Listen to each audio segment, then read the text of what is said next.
When I first met Ben Shapiro, he was so kind, loving, but then I noticed that he's kind of a party animal. We parted ways. No, not really. I never shagged Ben Shapiro. I don't think he'd want to shag me either. So I think it's quite mutual that, we keep our distance.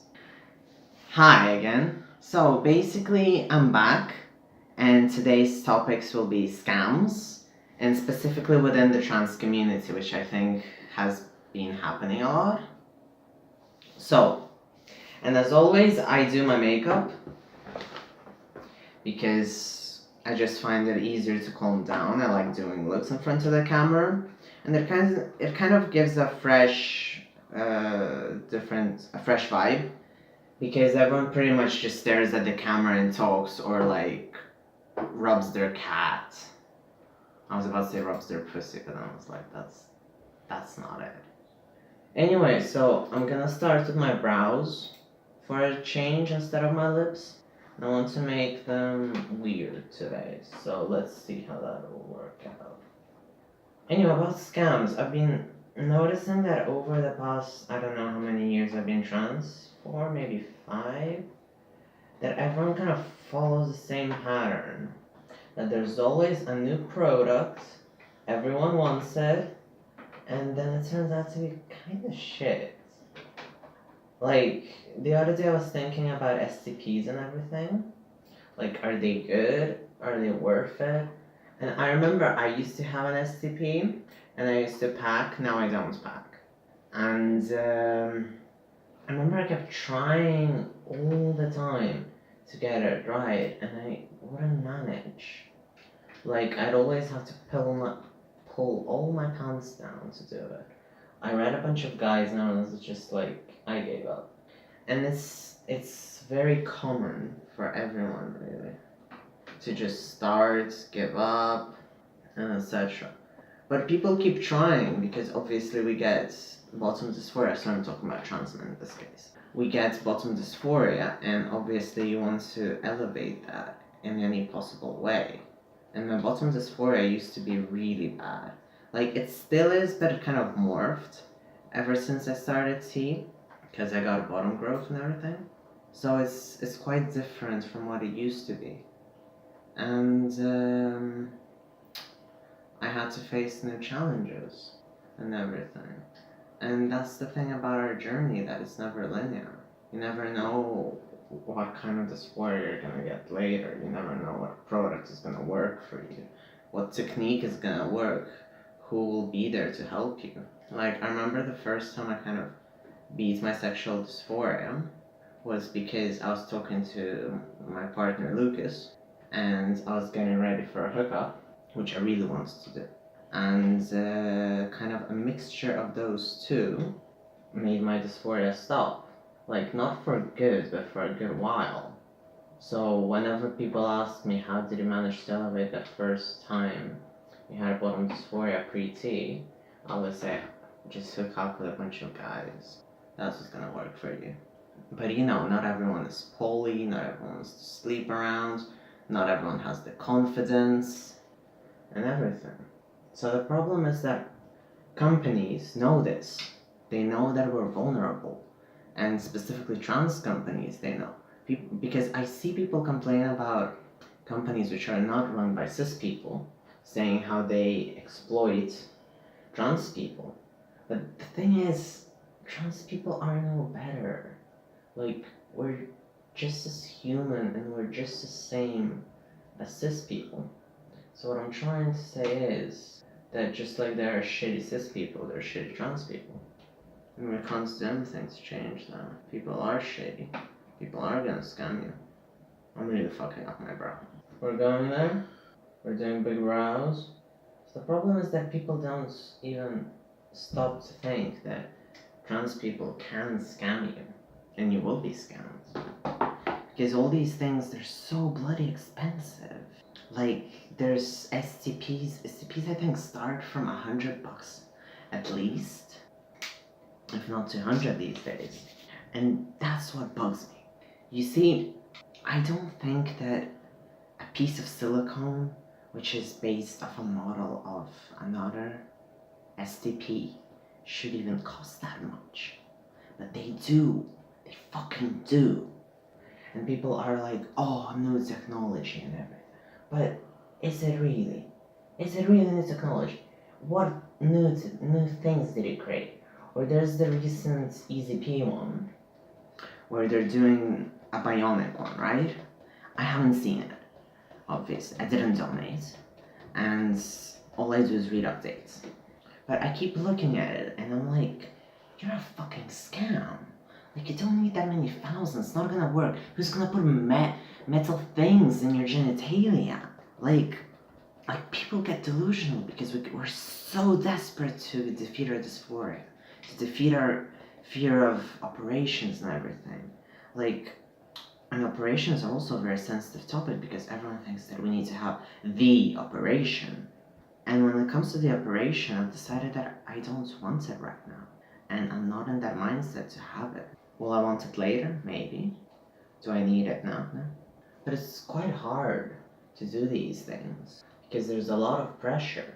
And when it comes to the FTM community, or the trans guy community, how I'd rather call it, a lot of people really go bonkers on picking another younger or inexperienced trans guys by saying, oh, you need to do this to be trans.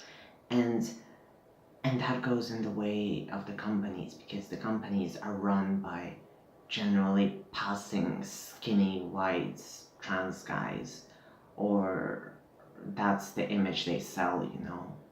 Like the owner of Flavon's, he's white and everything, and he's like a poster boy, you know. And I'm not saying because I'm jealous and I want to be the white poster boy, because I understand that I'm white. And I'm not saying, I think that when it comes to privilege, you need to assess the background a lot. Because people say like, oh, cis gay men have it so easy. Yeah, but look at Russia, look at Ukraine, look at Lithuania. Look at all the Baltic countries, look at Eastern Europe in general. What privileges do those guys have? None.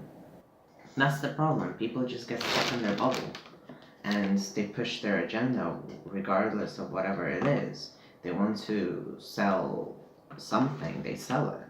And it's not honest at all. So, I don't know. What would I recommend? What would I do in someone else's place if I had such a really bad bottom dysphoria that I just needed to have an STD? But I wouldn't get any of the ones in the market, I think, right now. Like, I've heard success stories, but the more I look at them, the more I find flaws. And it's not just STPs, but it's also binders as well. There's the constant ongoing war, GC2B versus Underworks, right? I've had Underworks for 3-4 years now, I'm not sure. Anyway, and I never had a complaint from them. While I've heard stories from GC2B which are pretty much like choking and sleep and everything around that. I don't want to like super smear the company, I'm just smearing the fact that it's trans owned and that is the only reason why people buy it. Because that shouldn't be the case. You should look at the quality. And also, I never like the argument like, cis guys have different chests. Well, you honestly think breast tissue is that different? Anyway, it's getting ridiculous. Because everyone wants to support trans companies, and it becomes this weird effect of, like, we need to support...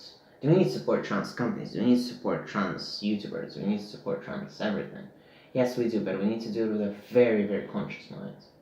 We need to understand what we're supporting, what is being sold, and what do we need. And we need to be, know the costs and everything. I think we need to be more open-minded and actually accept help from cis people.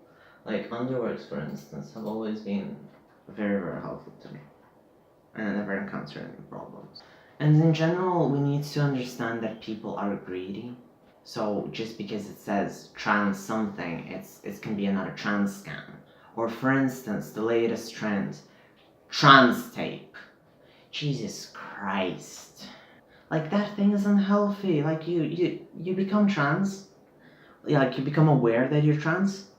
And then, no duct tape, no tape, no ace bandages, and now we're going back to this? Or I've heard people starting ace bandages again.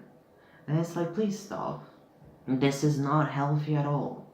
And understand we've all been there. We've all cried ourselves to sleep because we want to have a flat chest. But when it comes to other things, we still need to understand that this is our body. We need to take care of it. And yes, it's far from the perfect body, of course. But that doesn't mean that we can fuck with it that much, We need to be conscious of what we're doing. The thing is, I think we also need to have more open discussions with ourselves when it comes to dysphoria. We need to listen to ourselves, we need to listen to our friends who help us elevate it. And we don't do that enough. We literally think that every intrusive thought that we have is true. And it's really sad. Because I talk to trans guys as well, and I've run trans groups and everything. And it's always the same problems. It's always low self-esteem, it's always depression, it's always anxiety. And the thing is, you need to ask for help with dysphoria.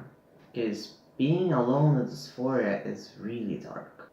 So instead of feeding into these companies, research, find out what are the alternatives.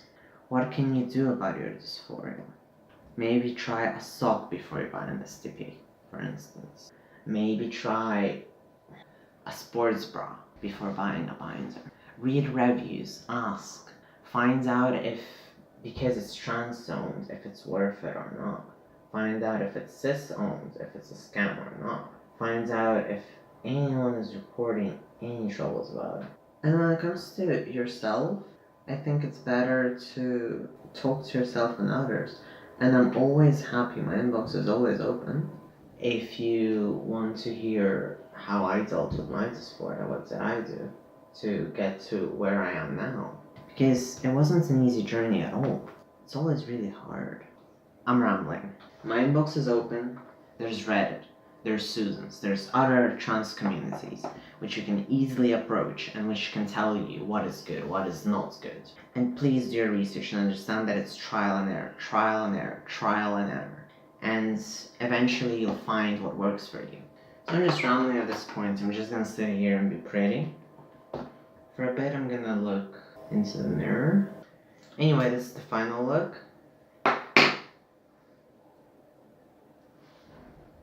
And what I want to say is, please use your brain when it comes to these things. Use other guys' knowledge, use your own knowledge, and you'll be fine. Think before you buy.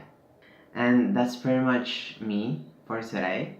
And yeah, thank you for watching. And I'd like to start a discussion. If you agree with me, please tell me so. If you disagree with me, please tell me so as well.